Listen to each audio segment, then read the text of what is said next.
हजरत अब्दुल्ला इब्ने उमर, हजरत उमर के साहिबजादे, आप हज फरमा रहे हैं, क्या कर रहे हैं? हज। तो दौरान हज एक शख्स ने उनसे पूछा कि आप क्या इरशाद फरमाते हैं, यसअलूना अनिल ज़ुबाब, कि अगर इहराम के ऊपर मक्खी का खून लग जाए तो क्या हुक्म है? कोई दम पड़ जाएगा, कोई कफारा अदा करना पड़ेगा, क्या करना पड़ेगा? किसका खून लग जाए? बोलो तो सही।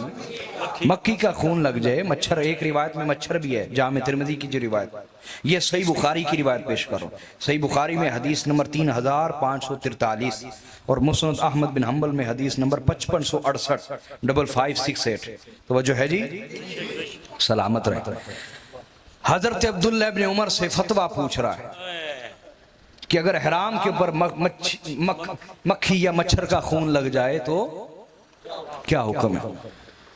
तो अब मुफ्ती से सवाल किया जाए तो उसे जवाब दे देना चाहिए, लेकिन आपका ज़हन में खटक गई कि ये एक्स्ट्रा नेक कौन बन रहा है? अब बड़ा मोहतात हो रहा है। एक्स्ट्रा नेक, ज्यादा इजाफी नेक कौन बन रहा है? आपने उससे पूछा कि तुम कहां से हो? उसने कहा जी मैं अहलुल इराक, मैं इराक से हूं, मैं इराकी हूं। तो आपने बजाय जवाब देने की ऊंची जगह पे खड़े हो गए और कहा लोगों इसको देखो, मुझसे पूछता है मक्खी के खून का, आए हाय, मक्खी के कत्ल का क्या हुक्म है? उसका खून लग जाए क्या हुक्म है? वक़द क़तलू इब्नती रसूलिल्लाह, हालांकि ये वो लोग हैं जिन्होंने रसूलुल्लाह की औलाद को ज़िबा करके उनके कत्ल के खून से अपने हाथ रंगे हुए हैं। हाजरीन, मैं हदीस का टुकड़ा आगे सुनाने से पहले आपसे एक बात पूछना चाहता हूं। एक बंदे ने एक आलिम से सवाल किया, उसे जवाब दे देना चाहिए। आप क्यों छानबीन में लगे, तुम कौन हो, कहां से हो? क्या ये करना चाहिए? बोलिए ना, जवाब दे देना चाहिए। लेकिन हजरत अब्दुल्ला इब्ने उमर ने समझाया कि तुम्हें देखना चाहिए कि ये जो एक्स्ट्रा नेक बनते हैं, एक्स्ट्रा नेक, ये अक्सर अहले बैत के दुश्मन होते हैं। आज अपने जमाने में भी देख लें, ये नेकियां इजाद करते हैं, वो नेकियां करते हैं जो माज़अल्लाह रसूलुल्लाह ने भी नहीं की, हुजूर की अहले बैत ने नहीं की, खुलफाए राशिदीन ने नहीं की, वो नेकियां इजाद करके करते हैं। समझ आ रही कि नहीं? आम बंदा देखने वाला कहता है इतने नेक है, ये इतने नेक है, इतने नेक है। एक तरफ एक्स्ट्रा नेक है, इजाफी नेक, और जहां नबी के घर की बात आए वहां इतने बदलिहाज हो जाते हैं कि जहां मौका मिले तो बुग़्ज़ का इजहार करते हैं, जहां मौका मिले तो तलवार भी उठा लेते हैं।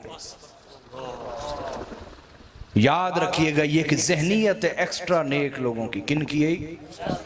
इजाफी नेक लोग। क्या एक तरफ हाल ये है और दूसरी तरफ हाल ये कि अहले बैत के दुश्मनों के झंडे उठाए हुए हैं। अल्लाह पनाह अता फरमाए इन एक्स्ट्रा नेक लोगों से। मेरी बात समझ आई या नहीं आई? तो हजरत अब्दुल्ला इब्ने उमर ने समझा दिया, ये जो इजाफी नेक बने परख लो, अगर तो हुसैनी है तो उसका इजाफी नेक होना तकवा कहलाएगा, और अगर ये हुसैनी नहीं तो इसका इजाफी नेक होना धोखा और फरेब है, तुम्हें अपने फरेब में लेके गुमराह करना चाह रहा है। तो हजरत अब्दुल्ला इब्ने उमर ने कहा कि ये मक्खी के कत्ल के बारे तो मोहतात होते हैं और रसूलुल्लाह की औलाद के कत्ल से अपने हाथ रंगे हुए हैं, जबकि मेरे आका ने फरमाया इन्नल हसन वल हुसैन हुमा रिहानता या मिनद दुनिया। कहा मेरे आका ने बेशक हसन व हुसैन दुनिया में मेरे दो फूल हैं। रसूलुल्लाह के फूलों को मसल दिया इन्होंने, फूल है आका ने फरमाया, और ऐसे फूल हैं कि हुजूर एक हदीस में कहा आया यदुम्मुहुमा, अपने साथ चिमटाते थे, और दूसरी रिवायत में यशुम्मुहुमा, इन्हें सूंगा भी करते थे। हाय हाय। अच्छा, हुजूर इमाम हसन हुसैन को क्यों सूंघते थे? इमाम हसन हुसैन को बोलिए क्यों सूंघते थे? सवाल पैदा होता है ना, क्यों सूंघते थे? भाई आपने गौर किया होगा, कभी आपने खुद खुशबू लगाई हो ना, तो वो दूसरे को आती, बाज़ औक़ात अपने आप को नहीं आ रही होती। कोई आपसे पूछता है यार ये कौन सी खुशबू लगाई हुई है ना? तो मेरे आका की खुशबू से पूरा जहान मुअत्तर है। लेकिन मेरे आका अपनी ही खुशबू जब सूंघना चाहते तो हसन हुसैन को सूंघा करते थे। अल्लाह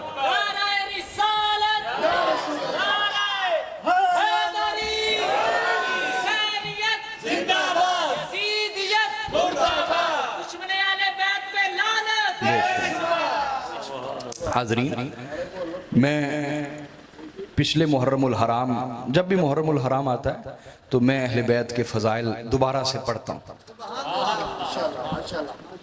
ताकि अल्लाह ताला कोई नया नुक्ता अता फरमा दे, सईदा ज़हरा की कोई नई इनायत हो जाए।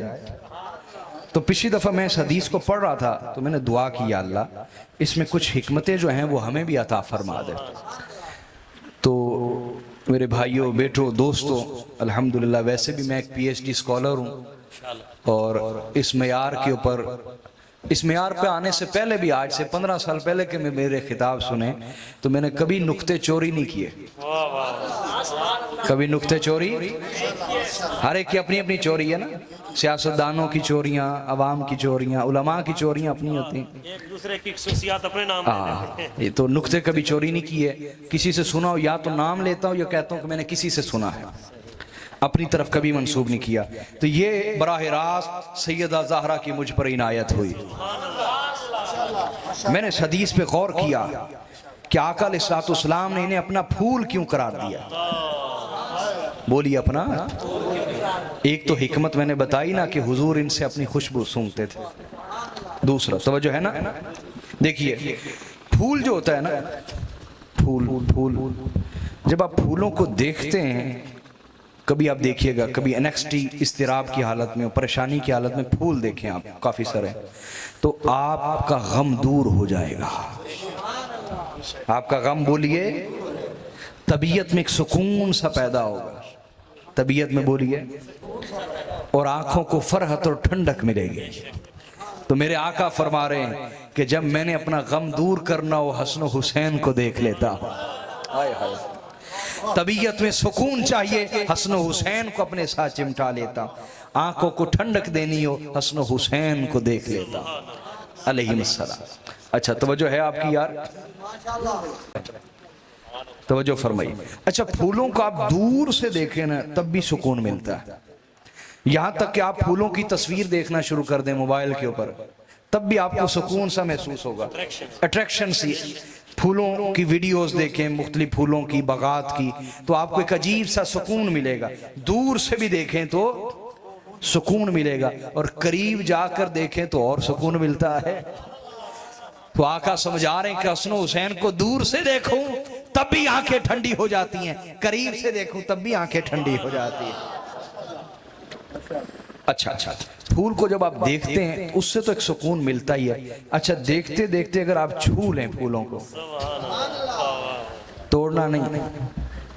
और जॉन एलिया साहब का शेर भी है ना, कितने जालिम हैं जो ये कहते हैं, कितने जालिम हैं जो ये कहते हैं तोड़ लो फूल, फूल को छोड़ो मत।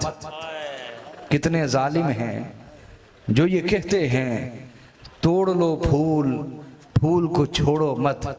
बागबां हम तो इस ख्याल के हैं, बागबां हम तो इस ख्याल के हैं, देख लो फूल, फूल को तोड़ो मत। तो अगर आप फूल को देखें तो सुकून मिलता है, और अगर देखने के साथ हल्का हल्का छू लें, हल्का हल्का छू लें तो आपको अजीब सी अपनी तबीयत के अंदर सुकून दाखिल होता हुआ महसूस होगा।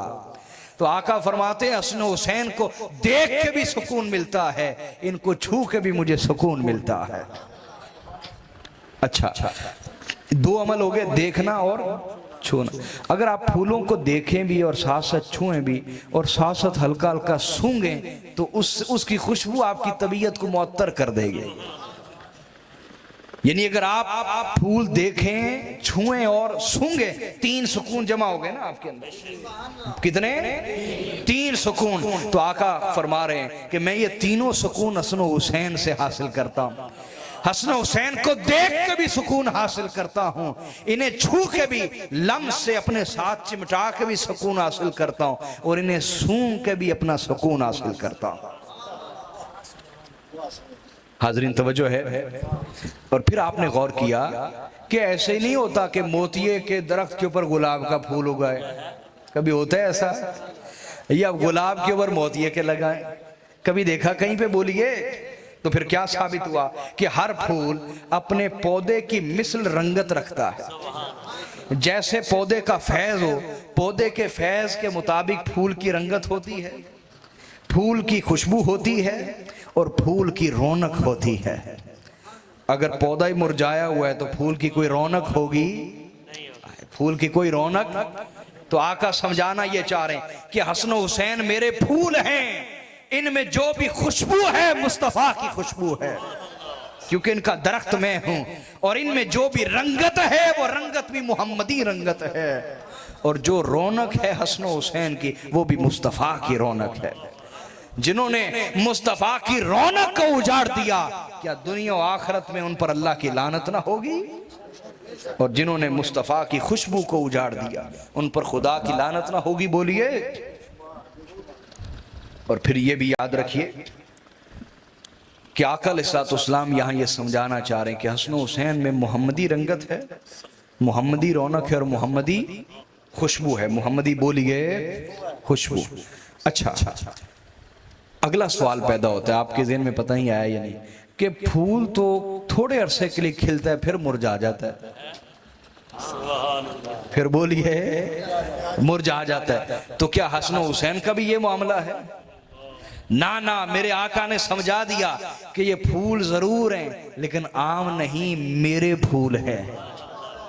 हमारे हान अताया, जिस तरह मुस्तफा का झंडा वरफाना अला का जिक्र के साथ हमेशा बुलंद रहेगा, इस तरह ये फूल भी हमेशा कभी मुरझाएंगे नहीं, हमेशा खिलते ही चले जाएंगे।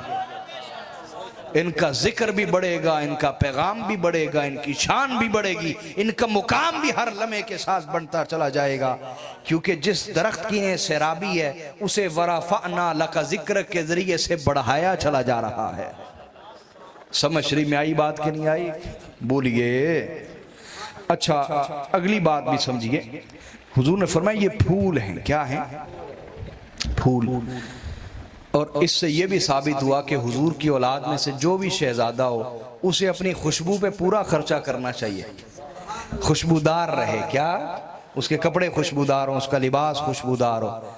सैयदों को चाहिए अपनी खुशबू पे पूरा खर्चा करें। समझ आई कि नहीं आई? ये भी इससे साबित होता है ना, खुशबू नसीब हो दूसरों को। अच्छा, इस हदीस से यह भी साबित होता है कि फूल चूंकि नाजुक होता है, क्या होता है? नाजुक। तो हुजूर ने यह भी समझा दिया कि ये नाजुक मिजाज हैं हसन हुसैन। फिर फूल बेजरर होता है। भाई कांटा उंगली में चुभता है, फूल नहीं चुभता। समझ आ रही है नहीं आ रही? कांटा उंगली में चुभता है, फूल बेजरर होता है, किसी को जरर तकलीफ देता। तो मेरे आका ने समझा दिया कि मेरे अहले बैत भी बेजरर हैं, किसी पे जुल्म ना करेंगे। हाँ, अगर इस्लाम पे कोई मुश्किल वक्त आया तो ये स्टैंड लेंगे, ये खड़े हो जाएंगे, काट के रख देंगे उन लोगों को जो रसूलुल्लाह के दीन पे हमला करेंगे। लेकिन अपनी जात के लिए जो भी हो जाए ये हमेशा बेजरर रहते हैं, ये किसी को तकलीफ पहुंचाते नहीं हैं। समझ आई या नहीं आई? तो फरमाया ये मेरे फूल हैं। ये क्या है? बोलिए ना। अच्छा, एक और बात भी समझिए, वो ये कि फूल तो आपने देखा होगा कि तोड़ने वाले कितने लोग हैं, है ना? लाखों फूल तोड़े जाते हैं, दिन में तोड़े जाते हैं ना, लाखों फूल पाकिस्तान से तोड़े जाते होंगे, गुलाब के, मोतिये के, इधर उधर के फूल तोड़े जाते हैं ना। लेकिन फूल कभी खत्म होते हैं? हाय हाय, कभी खत्म होते हैं? तो हुजूर ने फरमाया हसन हुसैन मेरे फूल हैं, इन्हें जो भी मेरी नस्ल को मिटाना चाहेगा वो खुद तो मिट जाएगा, इनकी नस्ल में से बड़े बड़े इमाम और शहजादे पैदा ही होते रहेंगे। इन पर इन्ना आतैना कल कौसर का साया हमेशा रहेगा। इनके दुश्मनों की नस्ल कटेगी, इनकी नस्लों में हमेशा इजाफा होता चला जाएगा। क्योंकि ये मेरे फूल हैं। ये क्या है? मेरे फूल। तोड़ने वाले खत्म हो जाते हैं, फूल फिर भी जिंदा और बाकी रहते हैं, और से और पैदा होते हैं, और से और बोलिए। तो ये आका ने फरमाया ये मेरे फूल हैं। क्या हैं? इसमें और भी कई नुक्ते थे, तो मैं गुफ्तगू के अगले हिस्से की तरफ बढ़ूंगा। मेरी बात समझ आई कि नहीं आई यहां तक? तो मेरे आका ने फरमाया ये मेरे फूल हैं।